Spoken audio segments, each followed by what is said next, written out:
Welcome back. My name is Mark Nixon. In today's report, Canadians are fed up. After a decade at blocking our energy projects, it makes zero sense, does it? Overtaxation, a collapsing healthcare system, and we've lost a decade in economic growth with our GDP per capita at the same level as it was in 2014. If you feel like you can't get ahead, and you're also feeling like you are poor, it's because you are. It's not an illusion. While the Liberals are celebrating, saying that we have it good in Canada, stop complaining. Everything here is the absolute best. Canadians, we have the fastest growth we've ever seen. Since this new formed government, our wages are growing faster than inflation. They created 140,000 jobs, yet EI claims continue to rise year over year. And they're selling that we're gonna have the fastest growing country in the G7,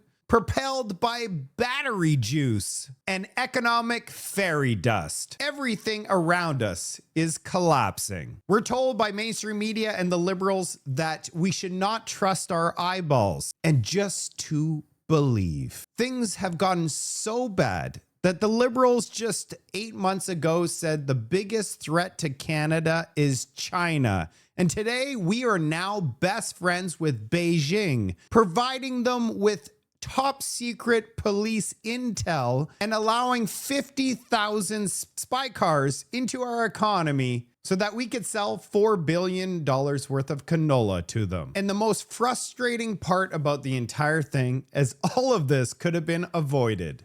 If we want to be an actual strong sovereign country, the solution is actually quite simple.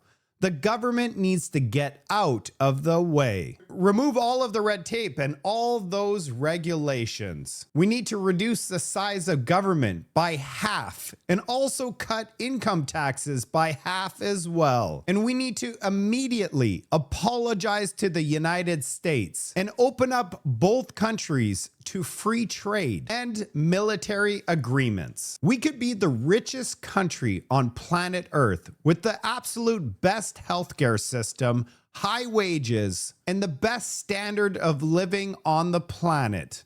We could live in a high trust society, which we lived in 20 years ago. Today, everybody has multiple padlocks and people are actually putting film on their glass, shatterproof film. The only thing that's holding us back right now is our current Liberal government. But get this, Canadians are actually fighting back. BC, Alberta, and Saskatchewan are actively working on independence. Canadians in the West have completely lost faith in Ottawa. How are they gonna fix the mess that they created? It's been an entire year and this new Liberal government has accomplished absolutely nothing. They said they're going to be moving at unimaginable speeds given the seriousness of the moment. All we've received is virtue signaling, MOUs, and media spin. Let's get into this report.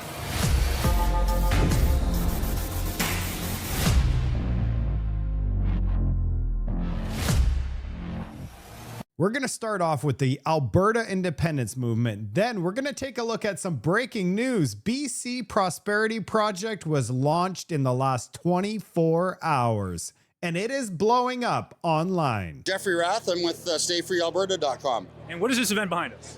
What this event behind us is a celebration of our signing event that we had today, or it's going on downstairs. We have 150 canvassers in the bottom of the Big Four building today, running tens of thousands of Calgarians through the petition signing process and getting petitions signed. They're coming to sign an official petition with official Elections Alberta canvassers that says that we're going to have a referendum asking the question, do you agree that the province of Alberta shall cease to be part of Canada to become an independent state? I mean, to get to 178,000 signatures. We need 11,000 signatures a week. We're crushing that.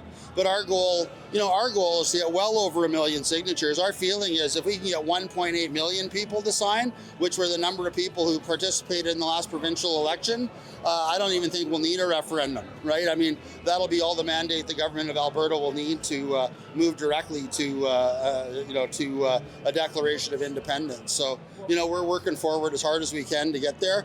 What is your plan to address Western alienation concerns? Well, a couple of things. I as you know, born in Northwest Territories, grew up in Alberta. I resolved to no one in terms of my understanding of the West, my connection to the West, and I'm part of a government that governs for all of the country and very much for the West. I think such dramatic comments are unhelpful at a time when Canadians are coming together. How much of your grievance is directed at the federal Liberal Party of Canada? All of it. Quite a bit. Over 80%. Almost all of it. Yeah, it's 10 years of disappointment. How much we pay and how much they don't care about us at all. Trudeau, Carney, man. Yeah, well, Carney, he was supposed to change the Liberal Party. Did he not change it? That shit, no. They're doing a good job of helping Alberta want to become its own independent state. It's destroying Canada. Well, but didn't Mark Carney bring change for the Liberal Party and they got this MOU for Alberta? Doesn't this make you happy? No, it does not, because it's all just paperwork. There's nothing that's going to go through.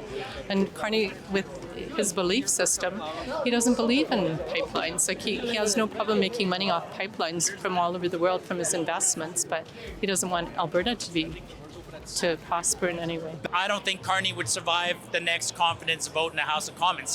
He has been the de facto prime minister for a year and he's done nothing.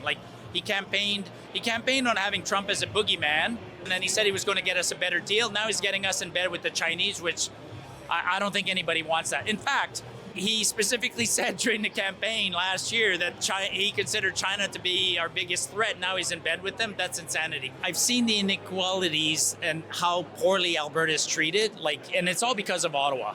It's all because of the people out east who vote. They have a huge block, and then they pass policies that they approve of without consideration for us. The gun grab is a perfect example. We're helpless to affect policy. They won't let him build a pipeline to the Pacific. I think we should let them come down into the U.S. and Alberta is a natural partner for the U.S. They have great resources. The Albertans are very independent people. Rumor that they may have a referendum on whether they want to stay in Canada or not. Sounds like you may know something up there. People are saying people are talking. People are talking. People want sovereignty. They want what the U.S. has got. Where does the United States fit into this equation? Well, I mean, we've been to Washington, D.C. 3 times now. Every time we've been told by U.S. officials that we're meeting with that the United States is enthusiastically in support of Alberta independence. And the reason is simple. I mean, if you read the U.S. national security strategy and you read, you understand where they're coming from, they don't want the 3rd largest oil field in the world controlled by the communist Chinese. We know that Carney's government is infiltrated with Chinese agents. It almost looks like Carney's a Chinese agent. New World Order. I'm just surprised that he didn't flash his little Illuminati symbol like he always does while he was saying New World Order in China, right?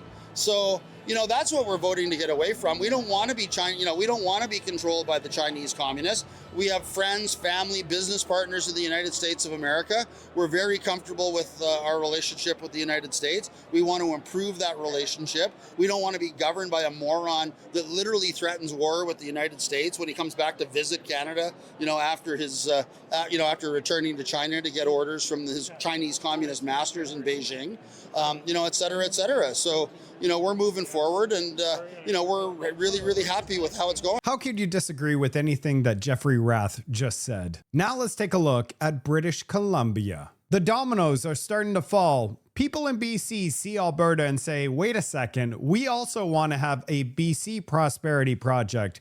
That's why it's officially been launched. The BC Prosperity Project is organizing its very first meeting on February 2nd at 7 p.m. in Campbell River. They've created this Facebook group, and now it's made its way over to X, and it has 128,000 views so far in only 12 hours. It's blowing up. People across the country are saying, wow. People in BC are looking out Alberta and saying, if we don't start the process now, if they do choose independence, we'll be behind the curve. We should start immediately.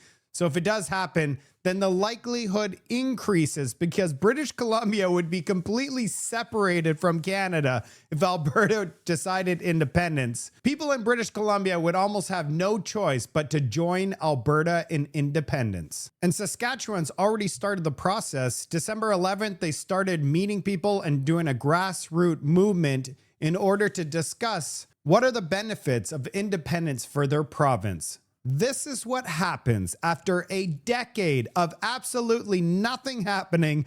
Our prosperity is going down the drain, and we're so weak that we can't stand up to Donald Trump, and we elected another liberal government that has done nothing in 12 months. And now we're rushing to China to save the day. This is how insane this entire thing is. We got an update from Scott Bessent. Yeah, reporter said you and Mark Carney have two different stories. Let's hear from Scott. What about Canada? We've got a bit of a rift there lately, and there's different accounts between you and Prime Minister Mark Carney about that call this week post Davos with President Trump. He says that he dug in and reinforced the message. You said that he walked it back. I was on the call. Prime Minister Carney.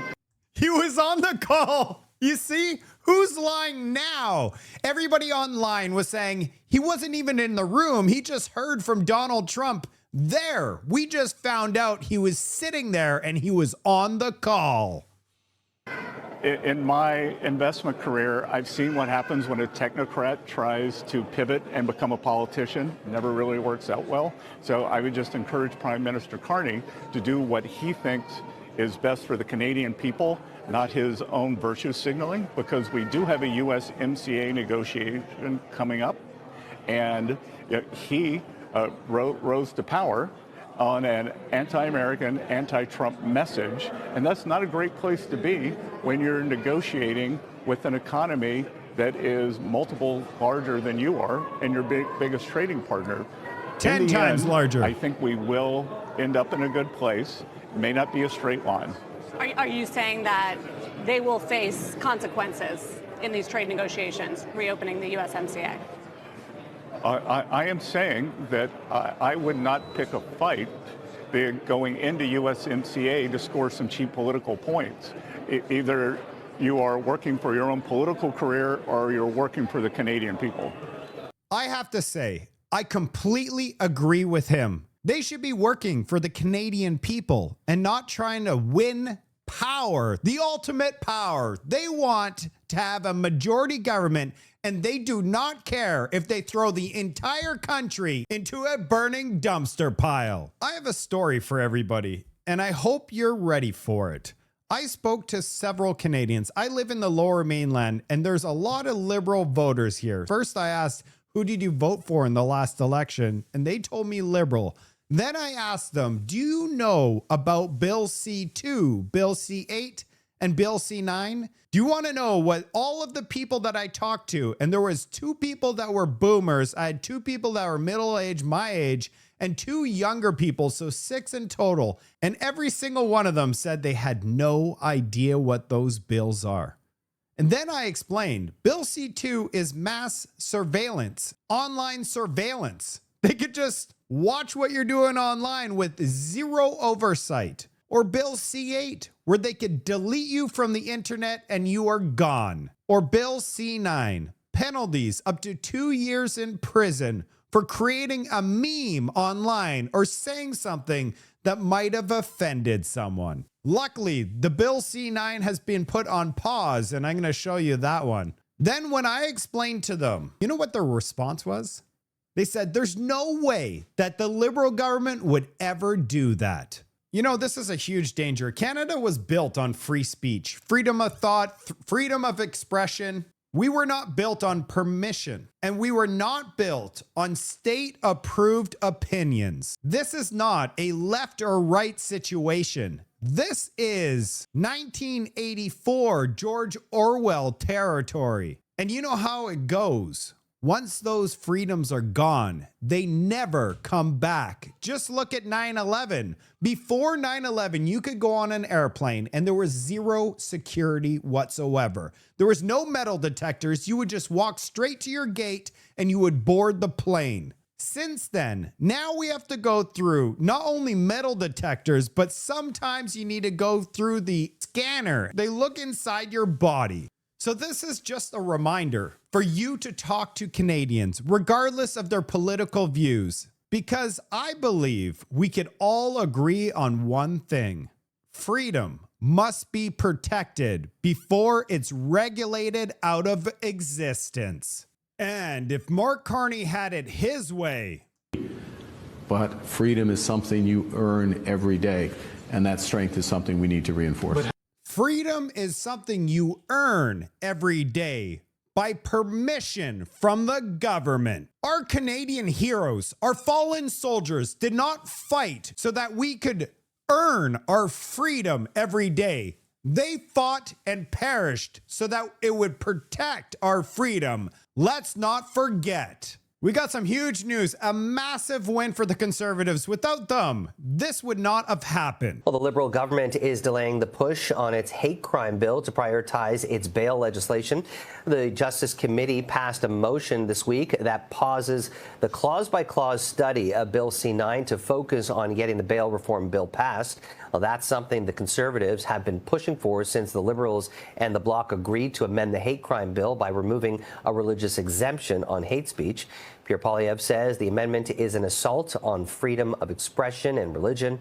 The passage of the bail bill would make it harder to get bail for several crimes, including human trafficking, extortion, and some vehicle thefts. Did you hear that? They're just going to pause it. If they win a majority government, they're going to be pushing the Bill C-9. It's just on pause now, but we still have Bill C-2 and Bill C-8 to deal with. This will be my very last video for the next 4 days. I'm off to Calgary tomorrow morning. I'm up at 5 a.m. and taking a flight to Calgary. I'm going to the Conservative Conference. I've been invited as independent media plus an influencer pass, meaning I'm able to go everywhere on the floor and wave to the CBC. They're going to be so pissed to see me have better access to the conference than they have. I'm going to be walking around talking to MPs, and I'm going to be reporting on my X channel. So if you're not a subscriber to my Twitter X account, go over there and subscribe, because I'm going to give some live updates from the floor. Will Pierre Poilievre survive his leadership review? I will be reporting on it. And on Saturday, when the conference is all said and done, there's going to be a creator meetup, because we've all flown from all over Canada. We're like, hey, why don't we give back to our audience? Because we're all together, and then we can invite the public to come meet us in person to give back to all of you, because without you, we wouldn't have these shows. And this is a way to give back to everybody. And I'm going to get to meet all of these wonderful content creators. I haven't met any of them in person, so I'm very excited to meet everybody. There's going to be some content creators that are not on this list. Ice Cube Sandwiches. That guy is hilarious. I can't wait to meet him. Unacceptable Fringe, unfortunately, will not be at the creator meetup, but there'll be so many people. If you are planning on coming, this venue only holds 800 people. So you need to come in advance, because I would hate for you not to be able to get into this event. It starts at 6:30.